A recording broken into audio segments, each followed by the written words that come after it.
1 quilómetro a norte da cidade de Évora, o mosteiro de Santa Maria Scala Coeli foi a primeira e a última casa da Ordem Cartucha em Portugal. Fundada em 1598, foi o abrigo da vida de reclusão e silêncio de sucessivas gerações de monges ao longo dos séculos.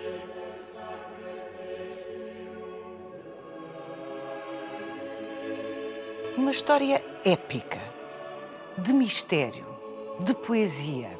Uma história que, em Portugal, acabou em 2019, aparentemente para sempre. Vai querer saber mais? Venha connosco nesta visita guiada. Évora tinha muitos conventos. Os estudos colocam neste espaço que seria o Concelho de Évora cerca de 32 conventos. Mas não havia esta marca ermítica. Então tinha que existir uma cartucha. Esta casa foi desenhada pelos cartuchos para os cartuchos, pondo em pedra o seu ideário espiritual.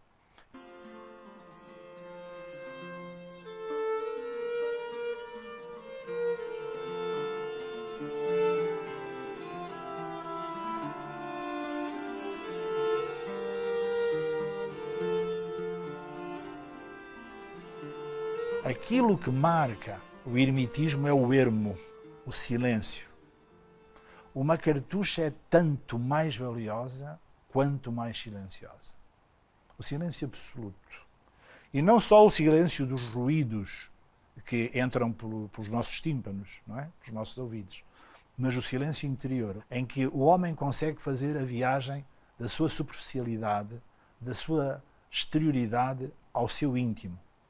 São Bruno, o fundador da vida cartusiana, é um homem de colónia. Da Ordem dos Cartuchos? Da Ordem dos Cartuchos. É um homem de colónia, uma personalidade muito envolvida no mundo. Era um homem que tinha peso na grande cidade de Colónia e na Catedral de Colónia e no Cabido de Colónia. Seria, na linguagem de hoje, um canónico, um cônego. Sente absolutamente necessidade de fazer a experiência de ir para os grandes montes, para Chartreuse. Daí o nome Cartucha. Daí o nome Cartucha. Na vizinhança de Lyon e Grenoble.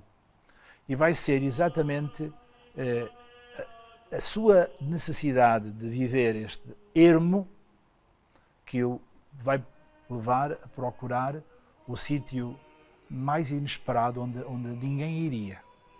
São Bruno morre no ano 1101.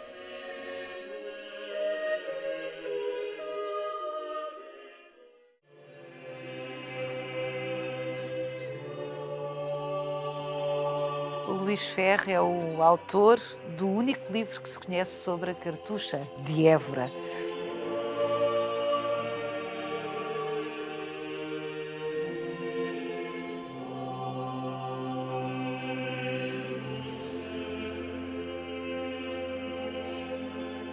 Depois da saída dos últimos monges cartuchos deste complexo, realmente a arquitetura é o último testemunho de como se vivia aqui, de como se viveu aqui a partir do século XVI, quando esta casa foi fundada.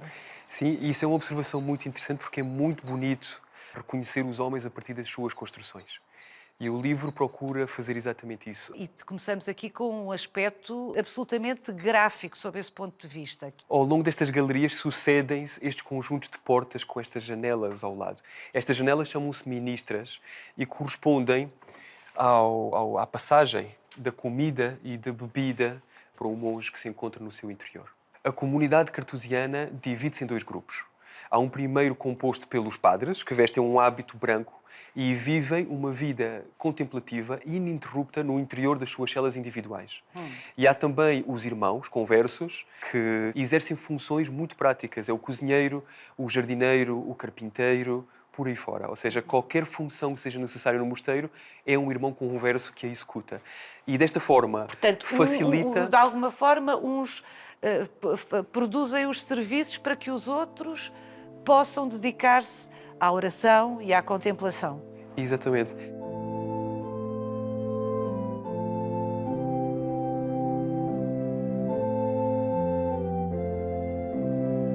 espaço da ministra, como podem ver, é enviosado, portanto tem uma entrada indireta para não haver a possibilidade de contacto visual. É o que se chama a arquitetura, arquitetar um modo de vida. O irmão encerraria a ministra e sinalizava a chegada da comida. E esta chave abre todas as portas de todos os mosteiros da Ordem da Cartucha. No mundo? No mundo. Abre as fechaduras de todas as portas de todos os mosteiros. E vai desde a porta da cela ao próprio portão de entrada do mosteiro. Incrível. É de todas as portas. É uma solução única que, no fundo, pretende passar uma mensagem de unificação da Ordem muito forte.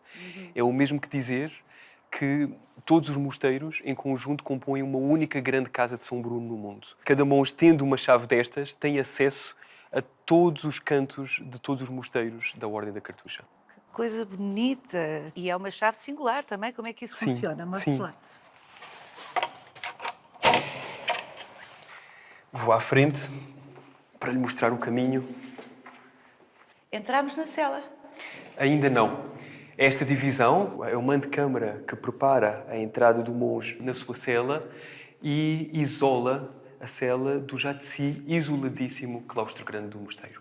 É uma espécie de última barricada. Sim, sim, sim. Antes do isolamento total a que o monge deve estar devotado na sua cela, é isso? É uma divisão essencial para a conservação do silêncio e do isolamento do monge no interior da sua cela. Agora é que vamos entrar.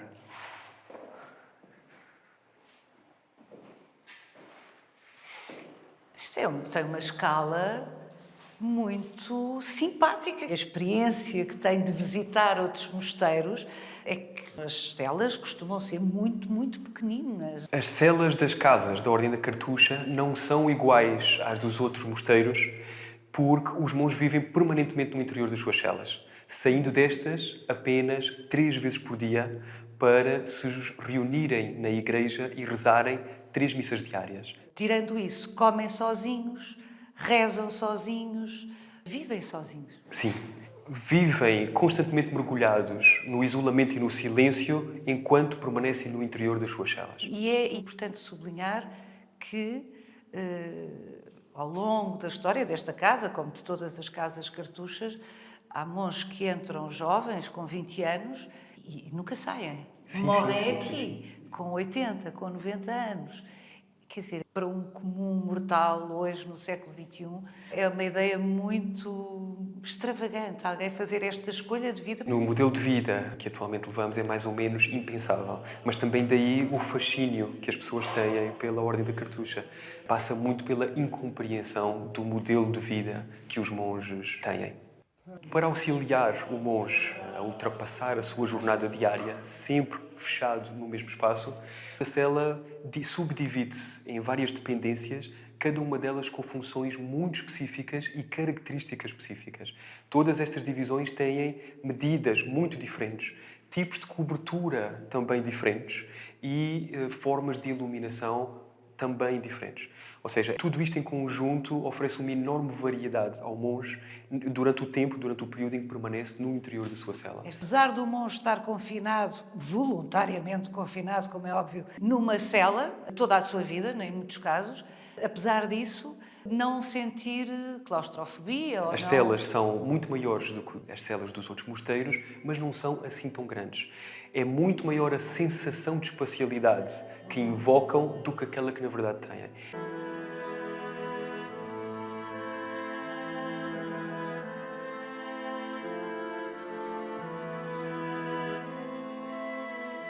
O jardim privado de cada uma das celas é um espaço muito importante. Nesta sequência de entrada é o último lugar, é o último espaço ao qual podemos assistir, a partir do qual começamos sempre a voltar para trás. Porque não há saída sem ser por dentro da cela. Pela porta pela qual entramos, sim.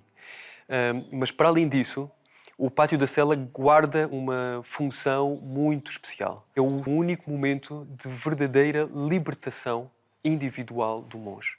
Se sobrevoássemos o mosteiro, se víssemos o mosteiro a partir do céu, habitado, conseguiríamos compreender que tipo de homem e não monge habitaria cada uma das celas através do tipo de vegetação que cultiva no seu jardim. É o único momento da jornada do monge, não tem que estar a dar resposta a nenhum dos estatutos da ordem cartusiana. Está simplesmente a responder à sua sensibilidade pessoal.